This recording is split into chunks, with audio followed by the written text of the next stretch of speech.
Rumah Tempe Ajaki berdiri di awal pandemi, tepatnya di bulan Desember 2019. Jadi ketika kita awal berusaha membangun, pandemi tiba.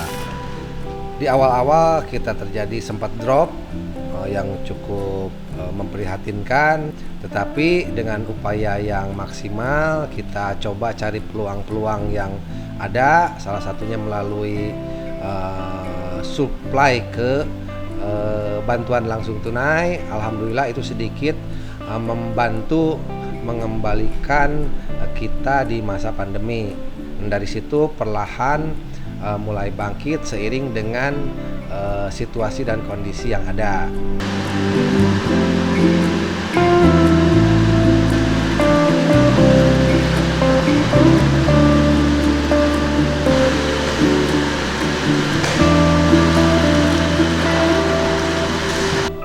Di tengah pandemi, alhamdulillah Rumah Tempe Ajaki mendapatkan peluang, yaitu tawaran ekspor untuk ke Jepang. Dan alhamdulillah kita nyatakan siap, dan pada bulan Agustus kita kirim sampel yang pertama. Jadi kita 2 kali kirim sampel. Bulan Agustus kita kirim yang pertama dan hasilnya ditolak ya. Artinya secara kualitas kita tidak masuk. Kita kemudian berupaya lagi, kita perbaiki kekurangan-kekurangan yang diminta, kita kirim ulang dan alhamdulillah sampel kita diterima. Nah, setelah itu masuk pada fase pemenuhan seluruh standar-standar yang dibutuhkan, seperti uji lab untuk kandungan, untuk bakteri, kemudian sertifikasi dan lain sebagainya kita penuhi, seperti sertifikasi halal, sertifikasi BPOM kita penuhi.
Alhamdulillah PO perdana keluar sejumlah 4,8 ton dan itu kita kirim pada bulan Juni sebagai ekspor perdana. Jadi pada Juni 2021 kita melepas ekspor perdana sejumlah 4,8 ton tempe fresh ke Jepang dengan nilai sekitar 13.000 US dollar. Dan pada bulan Oktober 2021 kita juga melepas ekspor kedua sejumlah 13,8 ton senilai 40.000 US dollar.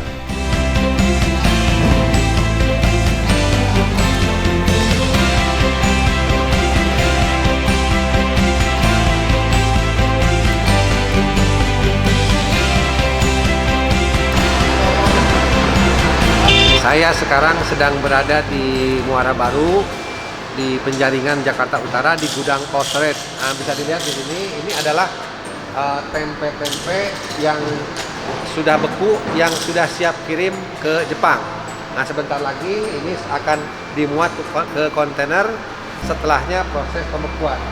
Ini adalah perusahaan di mana kita melakukan proses pembekuan sekaligus penyimpanan di cold storage, karena tempe dari hasil produksi kita ini dikirim ke Jepang dalam bentuk frozen.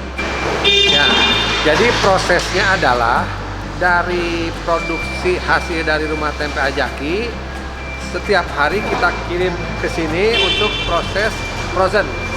Kemudian setelah frozen masuk ke dalam cold storage, bisa dilihat di sana. Setelah itu baru proses pengemasan. Nah ini adalah pengemasan akhir ya, karena hari ini hari ekspor. Kita akan muat ke dalam kontainer. Ini adalah pengemasan akhir. Modelnya seperti ini. Tempe masuk ke masing-masing kardus. Nah, untuk satu kontainer itu ada 8 palet, ya 8 palet. Dengan jumlah itu 13.580 piece satu kontainernya.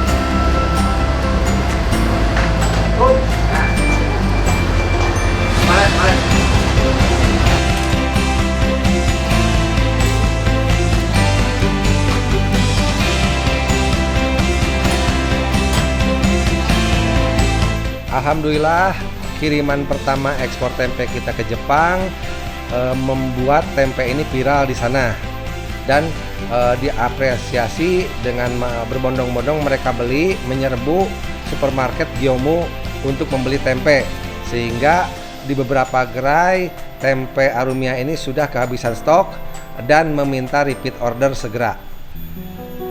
Kami memproduksi tempe memang masih menggunakan kedelai impor.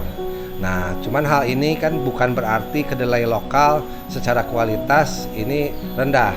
Ini lebih kepada ketersediaan kedelai lokal yang di pasaran ini tidak ada. Kenapa tidak ada? Dikarenakan memang pasokan antara kebutuhan dari kebutuhan kedelai dengan pasokan dari hasil panen petani itu tidak sebanding. Artinya jumlah kebutuhan penggunaan kedelai lebih banyak banding hasil daripada panen petani lokal. Itu yang membuat ketersediaan kedelai lokal ini di pasaran sangat jarang. Sehingga mau nggak mau kita menggunakan kedelai yang ada yang impor dari Amerika. Tetapi untuk kualitas kedelai lokal sebenarnya tidak kalah dengan kedelai impor. Bahkan untuk kedelai lokal ini sebanding dengan kedelai jenis non-GMO yang impor, dan kualitasnya itu memang standar yang dibutuhkan untuk tempe kualitas ekspor.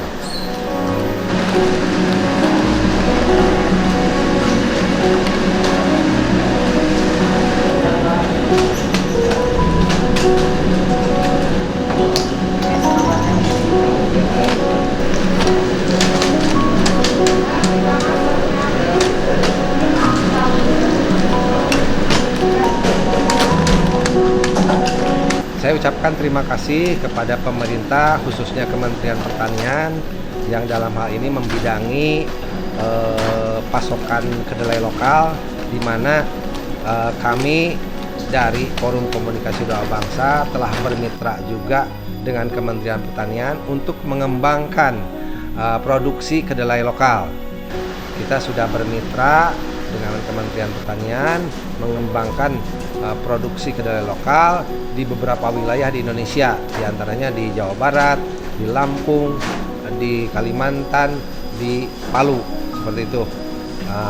Sehingga mudah-mudahan ke depan pasokan kedelai lokal ini bisa lebih banyak lagi, sehingga produksi tempe kita bisa menggunakan kedelai lokal.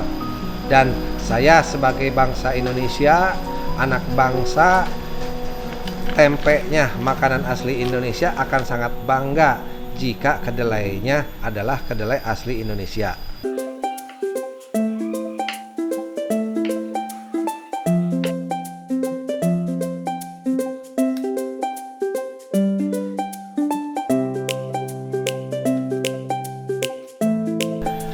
Tempe sebagai pangan asli Indonesia sudah diakui oleh dunia sebagai salah satu superfood.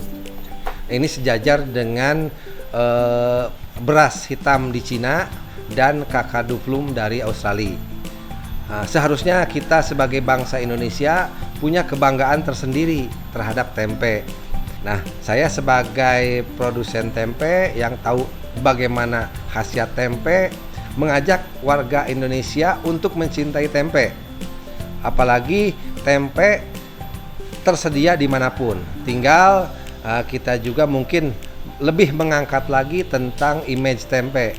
Kita ketahui bahwa tempe diproses secara yang mungkin kurang higienis. Nah, ini yang perlu kita upaya bersama dengan pemerintah mengangkat citra tempe seiring dengan citra tempe di dunia sebagai superfood asli Indonesia.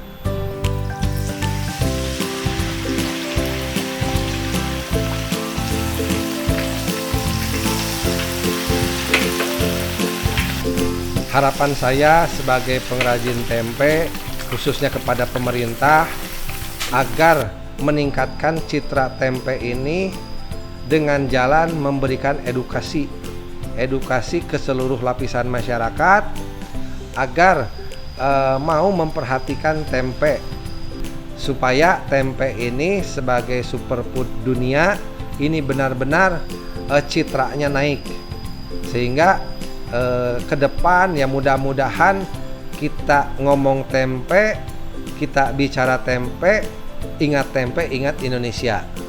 Ingat Indonesia, ingat tempe, seperti halnya ketika warga dunia ingat Bali, ingat Indonesia. Kita harus bangga tempe asli Indonesia sudah diakui dunia sebagai superfood. Dan kita juga berharap tempe dijadikan salah satu warisan budaya dunia oleh UNESCO.